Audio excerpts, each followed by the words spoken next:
सो 10th standard के students history का preparation start कर दिया है, और अगर कर दिया है तो आज के इस वीडियो में एक और बहुत ही इंपॉर्टेंट चीजें आपको देने वाला हूं, जिससे लगभग आपके 4 मार्क्स एकदम सिक्योर हो जाएंगे आपके हिस्ट्री के पेपर में, जो कि 28 मार्क्स का आता है। कुल मिला के हिस्ट्री एंड पॉलिटिकल साइंस दोनों जब हम कंबाइन करते हैं तो 40 मार्क्स का वेटेज होता है, लेकिन सिर्फ हिस्ट्री 28 मार्क्स कैरी करता है। और उसमें भी एक बहुत इंपॉर्टेंट क्वेश्चन है जो हर बार आता है लगभग 4 मार्क्स के कंटेंट में, पूरे पेपर में। तो वो कौन सा क्वेश्चन है? वो है दोस्तों कंसेप्ट चार्ट। बहुत सारे चार्ट्स आपको अलग अलग फ्रेम में दिए होते हैं और उस चार्ट में बहुत सारी चीजें मिसिंग होती है, उसमें आपको फिलअप करना होता है, और बहुत सारे टाइमलाइन, ठीक है ना, माइंड मैप, इस प्रकार के क्वेश्चंस आपको देखने मिल जाते हैं उस कंसेप्ट चार्ट के अंदर। तो क्या है वो चीजें? तो आज हर चैप्टर, लगभग हिस्ट्री के 9 चैप्टर्स है, तो 9 के 9 चैप्टर्स में से जितने भी इंपॉर्टेंट जो कंसेप्ट चार्ट्स होते हैं लगभग सारे कवर हो जाएंगे। अगर आप ये वीडियो को देख लोगे तो ये आपको पता चलने वाला है। जरूर से इस वीडियो को एंड तक देखना, सारे डाउट, सारी चीजें क्लियर करा दूंगा, और वीडियो को शेयर जरूर करना, क्योंकि आपको पता ही है कि इस बार क्या है, इस बार है अब की बार 90 पार विथ JR ट्यूटोरियल्स। तो हर जगह स्पैम करना है, कमेंट कर देना है, भर देना है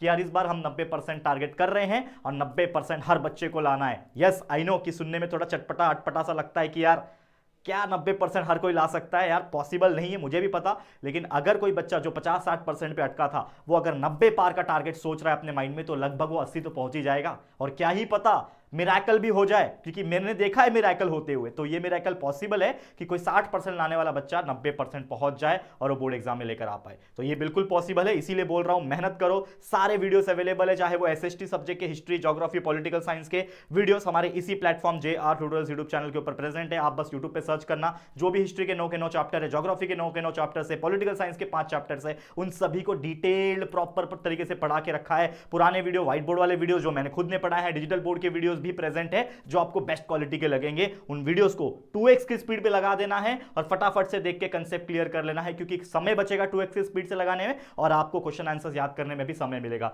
तो क्वेश्चन आंसर्स याद कर लेना, बाय हार्ट कर लेना, और थोड़ा बहुत प्रैक्टिस कर लेना हाथों से लिख के, ताकि बेस्ट मार्क्स SST में भी आपको मिल सके। और बाकी और साइंस और मैथ्स तो आपको पता ही है क्या करना है, फटाफट से वीडियो देख के खत्म करना है सिलेबस। Let's get started. कई सारे वीडियोस रिसेंट में भी मैंने इंपॉर्टेंट क्वेश्चंस वाले दिए थे, देख लेना। आज जो लेकर आया हूं वो है इंपॉर्टेंट कंसेप्ट चार्ट, जो कि क्वेश्चन नंबर 2A हिस्ट्री में पूछा जाता है। 4 मार्क्स का कंटेंट है।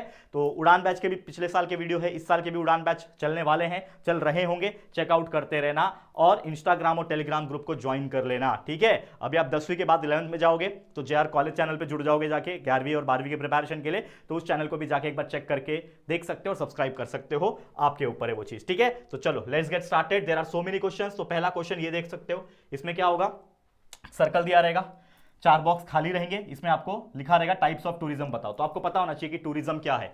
तो ये 2024 में पूछा हुआ क्वेश्चन मैं आपको करा रहा हूं। देखो, ज्योग्राफिकल टूरिज्म होता है, हिस्टोरिकल होता है, हेल्थ टूरिज्म होता है, एग्रो टूरिज्म होता है, ठीक है ना। तो ऐसे हिस्टोरिकल टूरिज्म, ऐसे there are so many different types of tourism. इसको आप याद रख लो, अगर कहीं पे भी ये क्वेश्चन पूछे कि टाइप्स ऑफ टूरिज्म, तो आप लिख सकते हो। इसके अलावा अगर आप देखोगे, क्वेश्चन पूछा था टाइमलाइन वाला कि भाई काजीरंगा नेशनल पार्क, ठीक है, कौन से ईयर में था? तो 1985 में बनाया गया था, 1987 में सुंदरबन नेशनल पार्क था, वेस्टर्न घाट 2012 में, और ग्रेटर हिमालय नेशनल पार्क 2014 में। तो इस प्रकार से आप इसको याद रख सकते हो। इसके अलावा एक और आया था, नोटेबल स्कॉलर्स इन यूरोप, ठीक है ना। नोटेबल स्कॉलर कौन कौन थे? माइकल फौकॉल्ट था, ठीक है ना, ये आपका हिस्टोरियोग्राफी वाला चैप्टर। कार्ल मार्क्स था, जॉर्ज विल्हेम फ्रेडरिच हीगल था, रेनी दस्काटी थे, ठीक है ना। तो ये सारी चीजें हैं, चैप्टर नंबर 1 में थी। तो अभी से चैप्टर नंबर 1, चैप्टर नंबर 2 करते करते हम देखेंगे, और इसको जरूर से देखना है। लास्ट ईयर भी बच्चों को ऐसे कंटेंट हमने दिए थे जो बहुत ज्यादा हेल्पफुल थे, 2025 के बोर्ड एग्जाम के पहले जस्ट दिए थे। आप लोग थोड़ा सा और लकी हो कि आपको और थोड़ा पहले दे रहा हूं, और अभी तो शुरुआत हो रही है ना वीडियोस डालने की, कंटिन्यूअस रोज के आपको 2-2, 3-3 वीडियो इसी प्रकार के अलग अलग सब्जेक्ट के मिलेंगे। तो वन स्टॉप सॉल्यूशन है आपका JR ट्यूटोरियल्स यूट्यूब चैनल। इसमें सारे सब्जेक्ट्स कवर हो जाएंगे, हिंदी, इंग्लिश, मराठी भी कवर हो जाएंगे। जरूर से हमारे साथ बने रहना, और कंटिन्यूअस वीडियोस जो अपलोड कर रहे हैं उसको देखते रहना। और सबसे इंपॉर्टेंट चीज कि वीडियोस को शेयर करना अपने सभी दोस्तों के साथ, पूरे महाराष्ट्र में फैलना चाहिए हमारे JR ट्यूटोरियल के वीडियो। तो प्लीज शेयर टू एवरीवन, और कमेंट में होना चाहिए अब की बार 90 पार विथ JR ट्यूटोरियल्स। चलो और भी बताऊंगा फटाफट से, 15-20 मिनट के अंदर सारी चीजें बता दूंगा। देखो, कंप्लीट द फॉलोइंग। अब इसमें आपका जो कंप्लीट द चार्ट है वो तो कवर हो ही रहा है, लेकिन नॉलेज भी बढ़ रहा है, कंसेप्ट भी बढ़ रहा है। देखो, बुक्स की बात करें तो द हिस्ट्रीज, ये बुक किसने लिखा था? राइटर कौन था? हेरोडोटस था, याद रखना।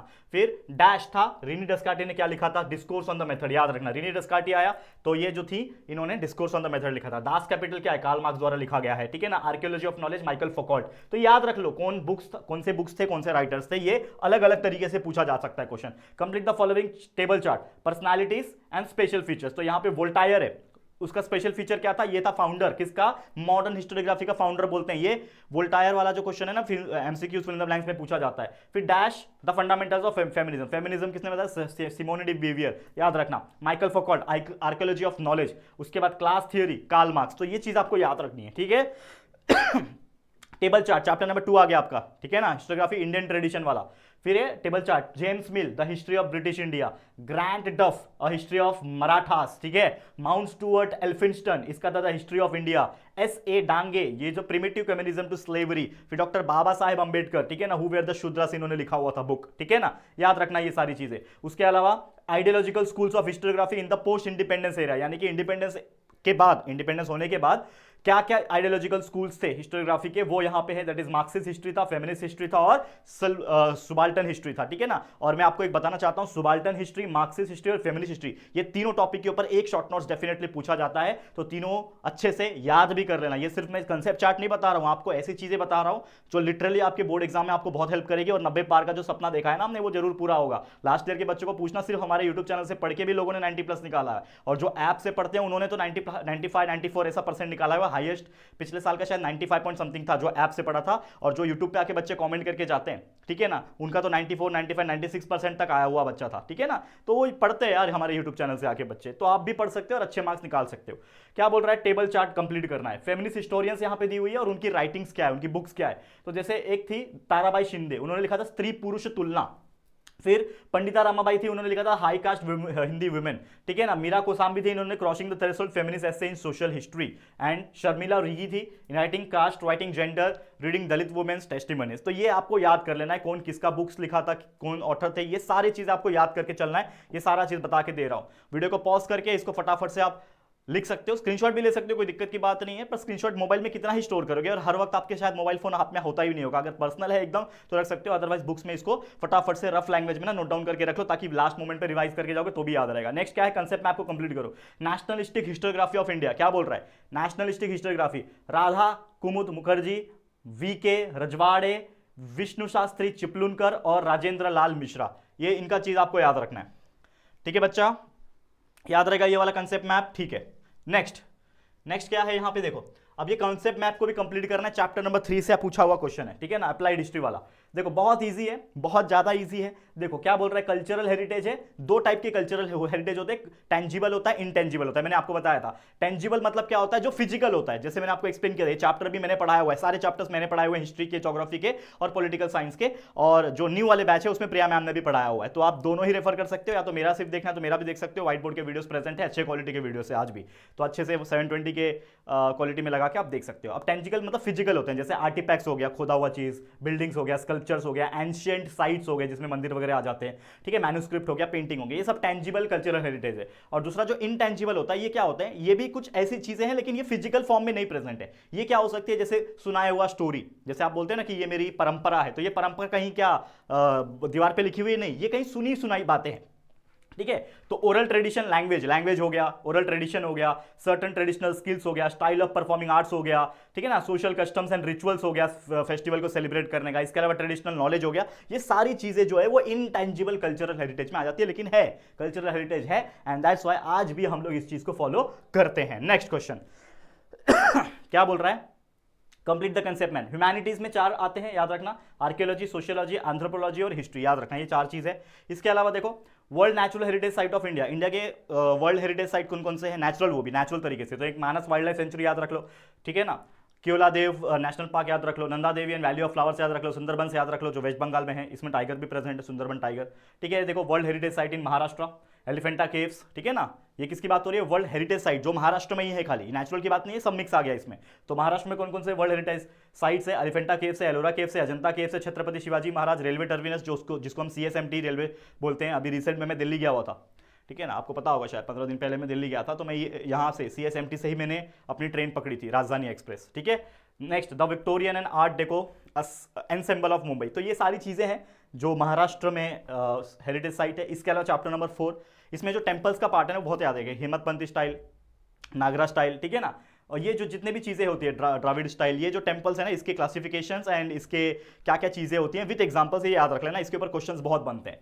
तो जैसे टेम्पल आर्किटेक्चर दिया हुआ है नागर स्टाइल का, ठीक है ना, इसका कैरेक्टरिस्टिक्स क्या है नागर स्टाइल का कि cruciform ground plan and curvilinear tower, ठीक है ना। नॉर्थ में आप देखोगे तो एक कर्विलिनियर टावर होता है, लेकिन अगर आप साउथ में जाओगे तो द्रविड़ स्टाइल होता है, जिसमें क्या होता है गोपुरम होता है, पिलर्ड होते हैं। आपने देखा होगा साउथ के टेम्पल्स अलग दिखते हैं, नॉर्थ के टेम्पल्स अलग दिखते हैं, तो ये बेसिक फर्क है। एग्जाम्पल नॉर्थ का Konark sun temple, Dilwara Jain temple, और वही आप इसकी बात कर लें क्या बोलते हैं साउथ टेम्पल्स की, तो इसमें क्या होता है मदुराई मीनाक्षी टेम्पल, ठीक है ना। इसके अलावा राजगोपुरम ऑफ श्रीरंगम, ठीक है ना। इसके बाद हेमंत पत्नी होता है, ये क्या होता है इसमें वॉल्स जो होते हैं ना, ये टेनॉन और मोटॉइस का टेक्निक का यूज करके बनाया जाता है मोटार का, और ये स्टार शेप होते हैं अलग अलग। इसमें गोंदेश्वर टेम्पल, अम्बरेश्वर टेम्पल याद रख लेना है, तो ये बहुत इंपॉर्टेंट है और ये महाराष्ट्र में पाया जाता है मेन तौर पे, हेमंत पंडित स्टाइल देखोगे तो, ठीक है ना, ये आपको देखने मिल जाएगा।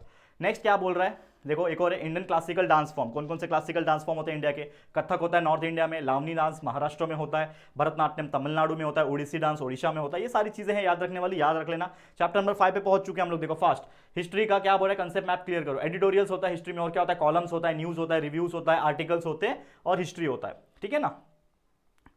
नेक्स्ट इंडियन टेलीविजन के बारे में टाइमलाइन है, ये इंपॉर्टेंट है, इसको आप याद भी कर सकते हो कि 1959 में सबसे पहले दिल्ली दूरदर्शन सेंटर इनॉग्रेट हुआ था, ठीक है। 1972 में दूरदर्शन मुंबई सेंटर टेलीकास्ट करने के लिए प्रोग्राम्स को एलिजिबल हो गया था, याद रखना। उसके बाद 1982 में कलर टेलीविजन पहली बार आया, ये क्वेश्चन ऐसे भी आ सकता है फिल्म ब्लैंक्स वगैरह में। तो कलर टेलीविजन इंट्रोड्यूस हुआ था 1982 में, और फिर 1991 में इंडियन गवर्नमेंट ने परमिशन दे दिया था बाहर के चैनल को भी कि आप अपने टेलीकास्ट कर सकते हो प्रोग्राम्स को हमारे इंडिया में भी। तो बाहर के भी चैनल्स लाइक जो होते थे ना, तो वो प्रोग्राम को अपने टेलीकास्ट करते थे। तो ये बहुत इंपॉर्टेंट है इंडियन टेलीविजन का जो ग्राफ है, ये याद रख लेना, ठीक है। आगे बढ़े, नेक्स्ट क्या बोल रहा है यहाँ पे, complete the following table chart. इसमें ना रेडियो टेलीविजन के बारे में दिया, ये आपको बहुत अच्छे से मैंने पढ़ाया हुआ है। तो अभी रेडियो का बैकग्राउंड बात करें तो आईबीसी था पहले, ठीक है ना, इंडियन ब्रॉडकास्टिंग कंपनी जिसको हम लोग बोलते थे। ये पहला कंपनी था जो डेली प्रोग्राम ब्रॉडकास्ट करता था, बाद में आईबीसी का नाम चेंज करके आईएसबीएस कर दिया, ठीक है ना। उसके बाद चेंज करके एआईआर जो आज के डेट में भी है, ऑल इंडिया रेडियो जिसको बोलते हैं। और इसका फंक्शन मेन है कि ये रेडियो ब्रॉडकास्ट करता था पहले के जमाने में गवर्नमेंटल प्रोग्राम्स, यानी गवर्नमेंट कुछ भी नियम कानून लाती थी। आज के डेट में क्या हो गया ना, हर चीज न्यूज पे आ जाती है, क्योंकि हमारे पास न्यूज चैनल है, टीवी है, हमारे लिए बहुत आम बात हो गया। हमारे पास यूट्यूब है, यूट्यूब पे सारी चीजें आ जाती है, ठीक है ना, गूगल पे आ जाती है, Facebook, Instagram, there are so many techniques जहां से हमें खबर मिल जाती है। लेकिन पहले सिर्फ और सिर्फ क्या हुआ करता था, रेडियो। टेलीविजन भी था लेकिन बहुत गिने चुने लोग के पास होता था, तो radio was the most important thing. तो रेडियो पे ना गवर्नमेंट अपनी स्कीम्स या फिर गवर्नमेंट कोई भी पॉलिसीज लाती थी, प्रोग्राम्स लाती थी, एंटरटेनमेंट लाती थी, अवेयरनेस क्रिएटिंग प्रोग्राम्स लाती थी, तो ये सारी चीजें वहीं होता था। इन शॉर्ट प्रमोशन भी वहीं होता था, जैसे आज के डेट में न्यूज वाले प्रमोशन करते हैं ना, समझ रहे हो। प्रमोशन मतलब क्या, भक्ति करते हैं, ठीक है। तो ये जो है ना, समझ लो उस टाइम की भक्ति होती थी रेडियो पे, याद रखना। अब वही टेलीविजन की बात कर ले तो दिल्ली दूरदर्शन सेंटर इनॉग्रेट किया गया था, किसके द्वारा, डॉक्टर राजेंद्र प्रसाद, जो कि हमारे पहले प्रेसिडेंट थे, ठीक है। 15 अगस्त 1982 में कलर टेलीविजन आया इंडिया में। उसके बाद इसका मेन फंक्शन ये था कि रेडियो जब था तो रेडियो सिर्फ सुन सकते थे, अब टेलीविजन जब आया तो लोग में क्रेज बढ़ गया, क्योंकि हम उसको देख भी सकते थे एट ए टाइम सुनने के साथ साथ, तो काफी क्रेज बढ़ा, जिसमें न्यूज़पेपर और रेडियो का जो डिमांड था वो थोड़ा कम हुआ। ऐसा नहीं है कि बहुत कम हो गया, लेकिन कम हुआ क्योंकि लोग टीवी देखना ज्यादा पसंद कर रहे थे, ऑडियो विजुअल फॉर्मेट आ गया था उसमें, और entertainment, knowledge, news, current affairs, सारी चीजें, इवन एंटरटेनमेंट, रिलैक्सेशन, सारी चीजें वहीं पे आपको टेलीविजन पे मिल जा रही थी। ये उसका मेन फंक्शन था। तो ये इस प्रकार से भी टाइमलाइन आ सकता है, जरूर से इसको चेकआउट करते रहना। नेक्स्ट क्या बोल रहा है, 15 सितंबर 1959 को क्या हुआ था, पब्लिक ब्रॉडकास्टर दूरदर्शन स्टार्ट हुआ था, याद रखना। 1959 ईयर याद रखना और डेट याद रखना है 15 सितंबर। इसके अलावा मुंबई दूरदर्शन कब स्टार्ट हुआ था, 1972 में हमने पढ़ाया, लेकिन डेट याद रखना है तो 1 में याद रख लेना। इसके अलावा कलर टीवी कब आया था, 1982 में आया था, सब लोग जानते हैं, लेकिन डेट याद रखना है 15 अगस्त याद रखना, ठीक है ना, इंडिपेंडेंस डे के दिन। और प्राइवेट चैनल्स को परमिशन दे दिया गया था कि आप प्रोग्राम चलाओ इंडिया में भी, बाहर देश के चैनल को भी, तो वो कब हुआ था, 1991 में हुआ था, ठीक है। तो ये कुछ चीजें हैं, अच्छी तरीके से याद कर लेना। ओके चलो नेक्स्ट क्या है, हाँ, different forms of popular folk theatre in Maharashtra. Folk theatres के बारे में हमने पढ़ा था चैप्टर नंबर 6 में पढ़ा था, देखो। तो उसमें तमाशा, ललित, ठीक है ना, पावड़ा, ये सब पढ़ा था हमने, ठीक है ना। देखो पावड़ा, कीर्तन, भजन, दशावतार थिएटर, ये सारी चीजें याद रख लो। पपेट्री में भी बताया था, ठीक है ना, कठपुतली याद है, ये सारी चीजें हमने देख ली थी, उस चैप्टर में पढ़ाया था। लेक्चर्स वीडियो देखो। मैं अगेन बोलना चाहूंगा कि हिस्ट्री को सिर्फ ऐसे रट्टा मत मारो यार, देखो मैंने आपको ना बहुत मेहनत से पढ़ाया हुआ है, और मैं ये समझता हूँ ना, जो बच्चा हिस्ट्री दिल से पढ़ेगा ना, हमारे वीडियोस देखेगा ना, उसको इतनी इंटरेस्टिंग स्टोरी समझ में आएगी कि जो शायद आपने जिंदगी में पढ़ा नहीं होगा। क्योंकि जब देखो, मैं I am not a teacher of history, again I am not a teacher of social science, social study में नहीं पढ़ाता था, लेकिन आप लोग ने जब रिक्वेस्ट किया आपके पिछले वाले बैच ने, तब मैंने ये पढ़ाना शुरू किया और जब मैंने पढ़ाया तो मेरे को इंटरेस्ट आया। ठीक है ना, मैं इंजीनियर, मैं बेसिक तौर पे देखा जाए तो मेरा जो सब्जेक्ट्स होना चाहिए वो साइंस और मैथ्स होना चाहिए, तो मैं वही पढ़ाता हूँ। शुरुआत में तो मैंने जब पढ़ाना स्टार्ट किया था तो मैंने साइंस पढ़ाना स्टार्ट किया था, बाद में आपने रिक्वेस्ट किया तो मैं मैथ्स पढ़ाने पे आया और मैथ्स इतना अच्छा पढ़ा दिया मैंने। आई डोंट नो, मुझे नहीं पता कि मैं कितना अच्छा पढ़ाता हूँ कि नहीं पढ़ाता हूँ, वो तो आप लोग बताओगे।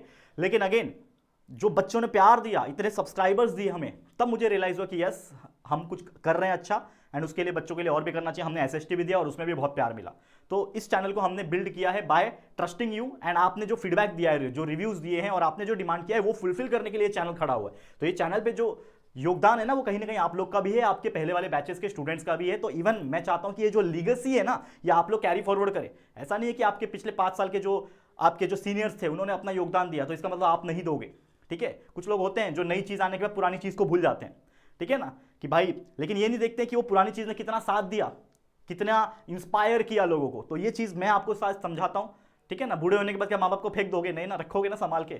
ठीक है ना, जैसे आपको जब छोटे बच्चे थे तो संभाला उन्होंने, तो वैसे जब वो बूढ़े हो जाते हैं तो हमारा ड्यूटी होता है उनको संभाल के रखना। उसी प्रकार कहीं ना कहीं मैं ये बता रहा हूं कि कहीं ना कहीं बहुत ज्यादा मेहनत आज भी हम कर रहे हैं, इक्वली कर रहे हैं, लेकिन it is up to you कि आप हमें कहां तक लेके जा रहे हो। By sharing our videos, by watching our videos, by commenting good, ये चीजें हैं, प्लीज सपोर्ट करो।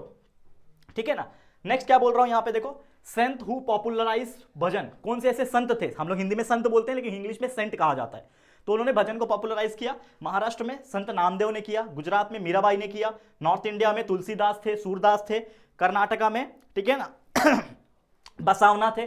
तो ऐसे बहुत सारे संत आए और उन्होंने इसको पॉपुलराइज किया। देखो चैप्टर नंबर 7 शुरू होता है यहां से, जो गेम्स वाला चैप्टर है। ठीक है ना, स्पोर्ट्स एंड हिस्ट्री वाला।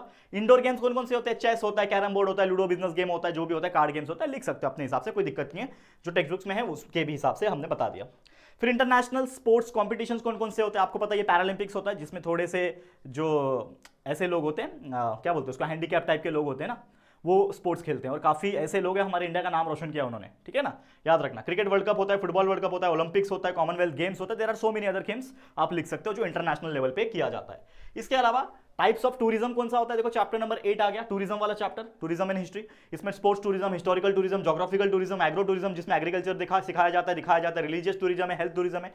तो डिफरेंट थिंग्स याद रख लो, बहुत अच्छी तरीके से समझा रहा हूं। इसके अलावा हिल स्टेशन महाराष्ट्र में, देखो ये भी कोई क्वेश्चन है लेकिन फिर भी देख लो, खंडाला, लोनावला, महाबलेश्वर, पंचगनी, लगभग मैं चारों जगह गया हूं, अच्छा जगह है। ठीक है ना। Next Indian museum, chapter number 9 museum है। इसमें एक मुंबई में म्यूजियम है, छत्रपति शिवाजी महाराज वास्तु संग्रहालय। कोलकाता में इंडियन म्यूजियम है। अहमदाबाद में है द कैलिगो म्यूजियम ऑफ टेक्सटाइल। इसके अलावा एक हैदराबाद में सालारजंग म्यूजियम है, इसमें मैं गया हुआ। ठीक है ना, इवन मुंबई में मैं इतने सालों से रह रहा हूँ लेकिन मुंबई वाला अभी तक मैं नहीं जा पाया। ठीक है, उतना समय नहीं मिला, लेकिन मैं हैदराबाद गया था कुछ काम से। तो यहाँ पे ना ये जो सालारजंग म्यूजियम है, ठीक है ना, ये मैंने विजिट किया था हैदराबाद में।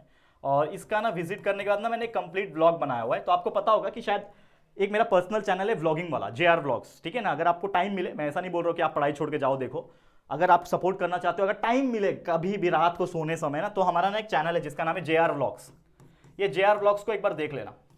इसमें ना थोड़ा स्क्रॉल करते करते पहुंच जाना, शायद 1-2 साल पहले, 1-1.5 साल पहले मैं सालारजंग म्यूजियम गया था। उसका एक कंप्लीट ब्लॉग है जिसमें सारी चीजें मैंने सिर्फ म्यूजियम की ही दिखाई है, कि कैसे कपड़े होते थे पुराने जमाने के लोगों के, कैसे तलवार थे, कैसे वो कवच पहनते थे, ये सारी चीज मैंने दिखाई है उसमें, जाके एक बार चेकआउट कर लेना। ठीक है, समझा ये चीज? ओके, अब आगे बढ़ जाते हैं। और कुछ बचा है क्या? हाँ, टाइप्स ऑफ एनसाइक्लोपीडिया आपको बताया था मैंने। विश्वकोश होता है जिसको कॉम्प्रिहेंसिव एनसाइक्लोपीडिया बोलते हैं। ठीक है ना, कोशाध्युष होता है, दैट इज एनसाइक्लोपेडिक लिटरेचर होता है, फिर डिक्शनरीज होता है और इंडेक्सेस होता है। ये 4 चीज बहुत इंपॉर्टेंट है, मैंने मार्क भी कर रखा है, याद कर लेना।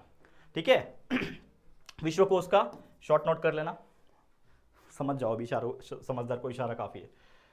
टाइमलाइन है एनसाइक्लोपीडिया का इंडियन का, 1986 में भारतीय विश्व माफ करना, भारतवर्षीय प्राचीन ऐतिहासिक कोश था। ठीक है, 1932 में भारतवर्षीय प्राचीन चरित्र कोश था। 1937 में भारतवर्षीय मध्ययुगीन चरित्र कोश था। इसके अलावा 1946 में भारतवर्षीय अर्वाचीन चरित्र कोश था और 1969 में प्राचीन भारतीय स्थल कोश था। तो ये टाइमलाइन याद रख लो, ये भी बहुत ज्यादा इंपॉर्टेंट है। ठीक है, इतनी सारी चीजें हैं। तो देखो एक ही वीडियो के अंदर लगभग 20 मिनट के अंदर अंदर मैंने आपको 9 के 9 चैप्टर हिस्ट्री के ना उसके कंसेप्ट चार्ट बता दिया, और कंसेप्ट चार्ट पढ़ने के साथ साथ ना आपको और भी इंफॉर्मेशन मिली होगी जिसको आप अपने पढ़ाई में लगा सकते हो। तो जरूर से पढ़ो, शॉर्ट नोट्स पढ़ो, डिस्क्राइब वाले क्वेश्चन है वो पढ़ो, बाकी तो चीज़ें हैं। और इवन अगर आपका वो हिस्ट्री में और भी ऐसे वीडियोस चाहिए, ज्योग्राफी के भी वीडियोस चाहिए, कमेंट कर दो कि यस सर आप और भी वीडियोस बनाइए, मैं कंटिन्यूस आपके लिए काम करने के लिए तो हूँ ना, ठीक है ना। तो मैं रात दिन एक कर दूंगा, रात रात को रुकूंगा, लेकिन आपके लिए बहुत सारे वीडियोस रिकॉर्ड करूंगा। मैं चाहता हूं उन वीडियोस को आप जरूर से देखिए। टाइम बचाना है, 1.5 की स्पीड पे देखो, मैं खुला बोलता हूं, मेरा नुकसान होगा चलेगा, लेकिन 1.5 की स्पीड पे देख सकते हो बिंदास, कोई जरूरत कोई दिक्कत नहीं है, आप आराम से देखो। 1.5 की स्पीड से जल्दी खत्म हो जाएगा, आधे घंटे का वीडियो 15 मिनट में देख के खत्म हो जाएगा, तो वो कर सकते हो। और फिर जो समय बच रहा है ना उसमें आप सेल्फ प्रैक्टिस करो और उस क्वेश्चन आंसर्स को याद करो, बाय हार्ट करो, और रिवीजन पे ज्यादा फोकस करना। टाइम बचाओ, ठीक है, टाइम वेस्ट मत करो कहीं पे भी दूसरी जगह जाके या फिर कहीं पे भी, ये चीज याद रखना। तो मेहनत करते रहो, मन लगा के पढ़ाई करते रहो। फिलहाल आज के लिए इतना ही, और उम्मीद करता हूं ये वीडियोस आपको हेल्प कर रहे होंगे आपकी स्टडीज में। तो प्लीज वीडियो पसंद आया, दिल से अच्छा लग रहा है हमारी मेहनत, तो प्लीज वीडियो को लाइक कर देना है, शेयर करना अपने दोस्तों के साथ। और अगर पहली बार आए हो चैनल पे, अभी तक चैनल को सब्सक्राइब नहीं किया है, तो फटाफट से चैनल को सब्सक्राइब करके बेल आइकन को प्रेस कर देना, ठीक है दोस्तों। चलो फिर जल्दी मिलेंगे एक और नई वीडियो में, तब तक के लिए thank you and goodbye. और लास्ट में जाते जाते बोल रहा हूं, अब की बार 90 पार विथ JR ट्यूटोरियल्स कमेंट में हो जाना चाहिए। Take care, bye.